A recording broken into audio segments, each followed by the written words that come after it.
Bonjour à tous, alors j'espère que vous allez bien. Alors, vidéo rapide, déjà, vous voyez, mes gars ont bien bossé. Toutes les cuves sont propres, nettoyées. Le sol est nickel. Les tuyaux sont démontés et aseptisés. Le belon est... Enfin, les belons sont tout propres. Enfin, les différents cuves du belon sont propres. Le pressoir est nickel.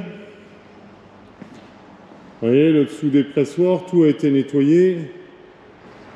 Les bacs à aigne sont propres. Si j'ai le temps, je referai un petit peu certaines soudures, vous voyez, qui avaient lâché et que j'ai toujours pas eu le temps de refaire. Vous voyez, le pressoir est nickel, la passerelle est nickel, les conges sont propres, la laveuse est nickel aussi.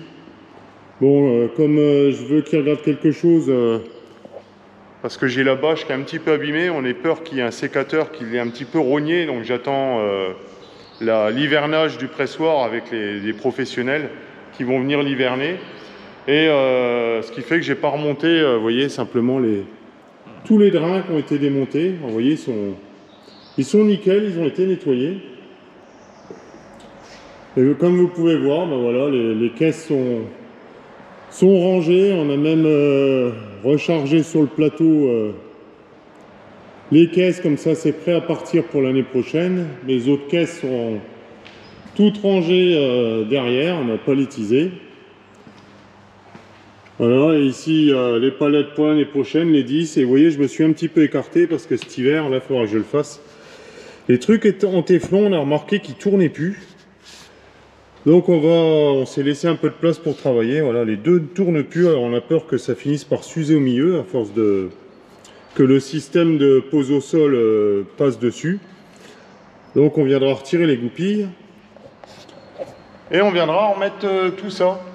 Bon voilà, je vous ai montré que le pressoir, tout avait été refait nickel. Vous voyez, l'extérieur aussi, hein, tous les ans on refait, on nettoie un petit peu les sols quand même. Donc voilà, c'est tout propre. Et par contre, eh bien, on va se retrouver avec le Horsch. Allez, rapidement, donc voilà, ça, pour ceux qui ne l'ont jamais vu, c'est mon Smoir Horsch double cuve. Donc avec 36 rangs, hein, en 9 mètres. Donc une roue par rang pour resserrer, une herse peigne. Et vous voyez, là, j'avais commencé à semer mes couverts après vendange parce que j'ai pas eu le temps de les faire avant. Donc ce sont les pointes larges Metcalf. Donc la double cuve. Vous voyez, j'ai encore le petit truc plastique là pour boucher le trou de réglage qui est ouvert. Je m'apprêtais à régler. Bon, celui-là, vous le connaissez, c'est mon T234. Ah, d'ailleurs, on va passer dessus, là. Je viens d'avoir une petite panne, ils vont venir extraire les écrous. Ce matin, j'ai retrouvé la partie qui est là et qui tient les bras de relevage du côté droit. Donc la partie électrique qu'on voit là, qu'il a rentré complètement dedans, c'est le contrôle d'effort du tracteur, mais en plus il y a deux vis qui sont pris dedans et les vis se sont cassées et c'était sorti, et ce qui fait que l'axe qui tient les bras de relevage était en train de se barrer. Et donc en y mettant un petit coup de Karcher ce matin, j'ai dit tiens, c'est bizarre, il y a quelque chose qui bouge, comme quoi c'est utile d'entretenir les tracteurs. Alors on va monter dans le tracteur pour que je vous explique tout sans tomber. Alors voilà mes modules. Voilà, on ne sait pas ce qui a lâché. On vient de passer l'après-midi entière avec un spécialiste en électricité et électronique. Et on ne sait pas, le courant passe bien, mais la puissance n'arrive pas au power module, vous voyez, qui est là. Et puis dès qu'on branche le Smoir derrière, il y a tout qui s'éteint. Alors, écoutez, j'ai appelé Julien Senet, celui qui m'a vendu le semoir et puis qui refait aussi les semoirs Horsch et qui les passe en isobus d'ailleurs. va m'envoyer un kit comme celui-là entier qu'il a. Je vais changer pièce après pièce pour voir si ça marche ou si ça marche pas, pour détecter laquelle ne fonctionne pas. Je vais pouvoir finir de semer mes couverts et puis dès la semaine prochaine, à partir du 5-6, je vais commencer à semer mes escourgeons. Puis j'attendrai le 10 voire un peu plus pour semer mes blés. Et bon, il faut un semoir qui fonctionne, quoi. Et là, malheureusement, voilà, j'ai passé la journée entière à chercher la panne avec le technicien et on n'a rien trouvé du tout. Alors on suppose que c'est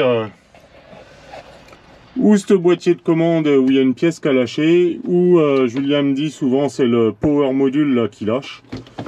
Donc c'est tout, il va m'envoyer ça en express, puis on verra bien. Et puis je pense que je vais passer mon semoir en isobus, puisqu'il n'y a plus de soucis, ou beaucoup moins de soucis avec l'isobus. Ça me coûtera un petit peu de sous, mais au moins j'aurai un semoir ancien mais moderne électroniquement, ce qui sera quand même pas mal. Voilà. Et puis autre petit souci ici, pendant qu'on est là avec le Valtra, vous allez me dire encore, ouais. Enfin, je vais faire le tour. Vous allez comprendre. Alors il m'a dit que c'était voilà, il y a une petite tache d'huile là. Alors ça paraît pas grand chose, mais en fin de compte ça sort là où il y a une petite goupille. Alors je peux pas me mettre en dessous. Hop. Et là je pense qu'il y en a pour un peu. Là je pense qu'il y en a pour un petit peu d'heures de réparation par rapport à cette tache d'huile, parce que c'est le joint SPI qui est entre le moteur et la boîte de vitesse. Donc il faut couper le tracteur en deux. Et qui dit couper le tracteur en deux dit beaucoup de main d'œuvre pour changer un joint SPI, voilà. Et le tracteur a 2923 heures, puisqu'on a regardé le nombre d'heures qu'il avait. Bon voilà. Maintenant je vais vous mettre quelques petites autres vidéos que j'avais prises, histoire qu'elles ne soient pas perdues, et en plus ça répondra à quelques questions que certaines personnes m'ont posées. Alors je vous souhaite une bonne vidéo, et puis je vous dis à la prochaine vidéo. Allez, salut!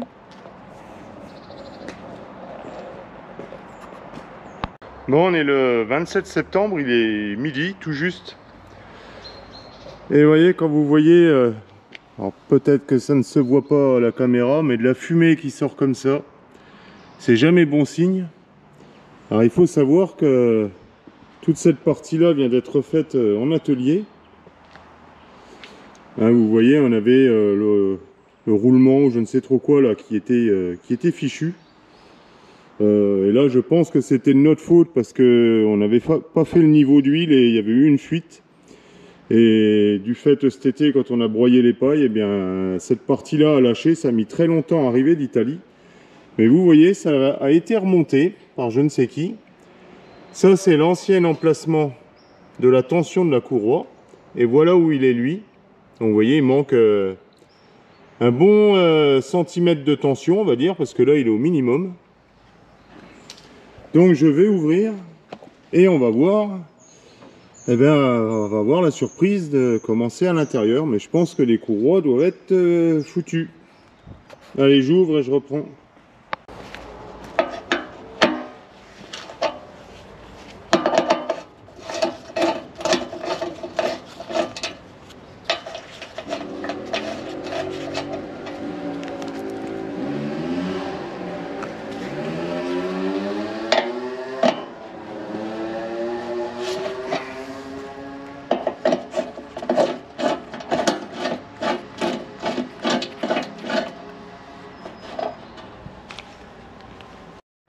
Eh bien voilà le résultat. 4 courroies totalement neuves qui ont fait 450 mètres dans le champ. Fichu. Alors je ne sais pas pour combien il y en a, en plus de la perte de temps, et je ne sais même pas s'ils en ont d'avance. Et alors je vais pas ouvrir l'autre côté, mais à savoir que le côté droit, donc celui-ci, qui lui n'a pas du tout eu d'intervention, les courroies ont plus de 10 ans et ont une bonne tension. Bon j'aurai que les courroies demain matin, donc ça va être quand même assez rapide, mais voilà, cet après-midi il va falloir que je me trouve du boulot, et puis en attendant on va nettoyer tout ça. Bon alors, code panne L449. Alors, ça nous dit quoi? L449, l'embrayage à disque des 4 roues motrices peut patiner. Les 4 roues motrices se désengagent, la conduite peut être poursuivie. Bon. Eh ben, c'est pas ma journée, hein. Bon, ben, on va poursuivre si on peut poursuivre, hein. Certains me posaient la question où on sont tes tournesols. Ben, rien de tel que des images. Voilà, alors désolé pour le vent, hein. Vous voyez, voilà où en sont les capitules.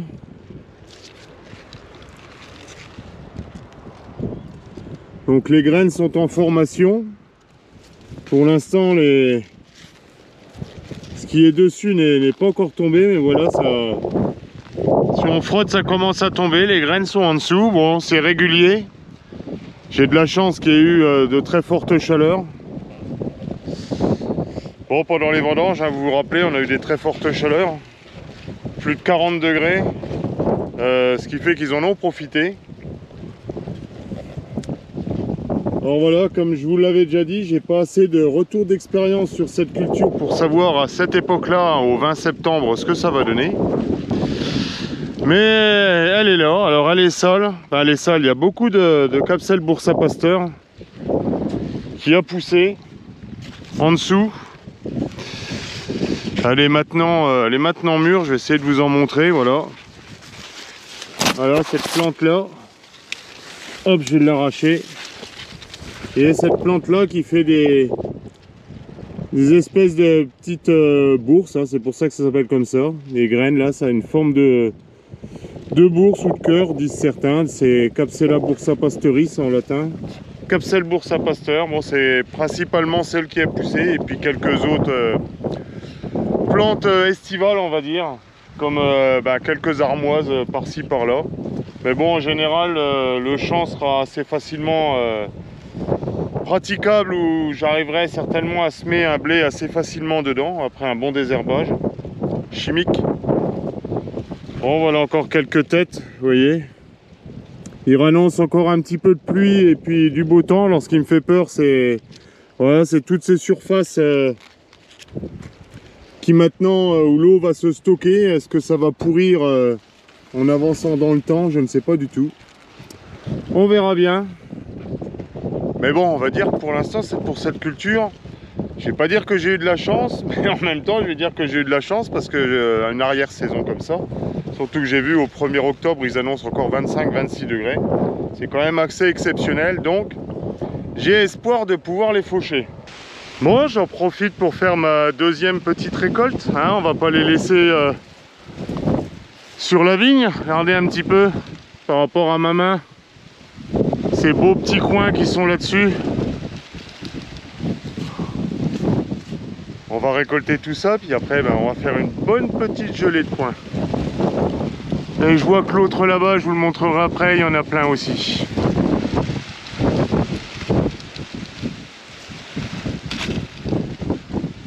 Regardez ça un peu, comme c'est beau. Bon, une deuxième variété de coin, je me rappelle plus laquelle, vous voyez. Beaucoup plus petit par rapport à ma main. Et puis tenez, voilà la récolte que j'ai fait sur l'autre, vous avez vu un petit peu la taille, regardez la différence entre les deux. Bon, sympathique. Bon, petite récolte d'amandes.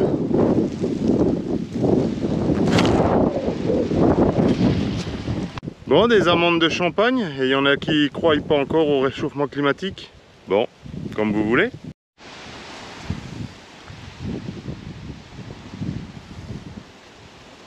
Bon, dimanche fin d'après-midi, réparation de l'ordinateur de l'un de mes enfants qui est tombé. Alors voilà, c'était une vieille passion dans le temps, bon, ça ne me faisait pas peur. Voilà, hein. Démontage de tous ces petits trucs là pour retirer le clavier. Soufflage des ventilos. Et puis un rebranchement justement d'un des petits trucs là dans cette petite partie là, vous voyez, qui se soulève, et puis on vient clipser dessus pour... enfin, on glisse les trucs en dessous, puis vous voyez, ça pivote. Et ça vient simplement brocher toutes ces petites maps là. Sauf celle-là hein, qui est rigide et puis qui s'enfonce de force. Bon voilà, l'ordinateur a 7 ans, mais on va voir si dans quelques minutes il fonctionne à nouveau. Bon, tout m'a l'air d'être correctement rebroché. Bon, avant de remettre toutes les vis et les clips, on va essayer de le démarrer. Déjà ça s'allume rouge, c'est bon signe.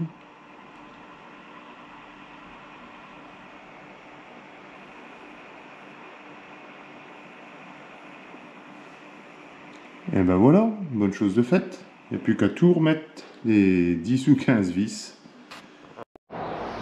Bon, vous voyez, j'ai fait une beauté à mon 90-80N, hein, mon bro. Alors voilà, là-dessus, j'avais une petite question à vous poser.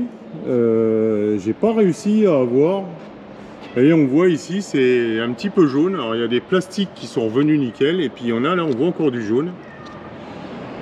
Et sur la carcasse, enfin sur la ferraille, vous voyez, ça c'est de la graisse qui a séché avec les produits de traitement. Et alors moi j'ai utilisé des produits qu'on m'avait vendus, soi-disant qui nettoyaient bien. Alors c'est vrai que ça nettoie, mais il me reste ces taches-là, j'arrive pas à les faire partir. Si quelqu'un a vraiment une bonne solution, et pourtant les produits, on va dire, j'en ai essayé 1, 2, 3, quand les vendeurs viennent, on essaye toujours, on achète un petit bidon de 10 litres puis on teste. Mais voilà, ça n'a pas bien nettoyé. Et alors si je vous montre mon enjambeur, simplement pour ceux qui iraient au Viti-Vitef, hein, à Épernay, là c'est à partir de, je sais plus quand est-ce que c'est d'ailleurs, le 11, 12, 13 octobre ou 12, 13, 14 octobre, quelque chose comme ça. Vous le verrez puisqu'il va être exposé, puisque c'est le seul qui est, à ce que j'ai compris, en couleur bleu Maserati. Voilà. Alors c'est pas une peinture hein, qu'il y a dessus, en vrai c'est un covering qu'ils ont fait. Simplement parce que le groupe Fiat, à ce que j'ai compris, c'est le groupe Fiat New Holland. Maserati fait aussi partie, ce serait une filiale du groupe Fiat.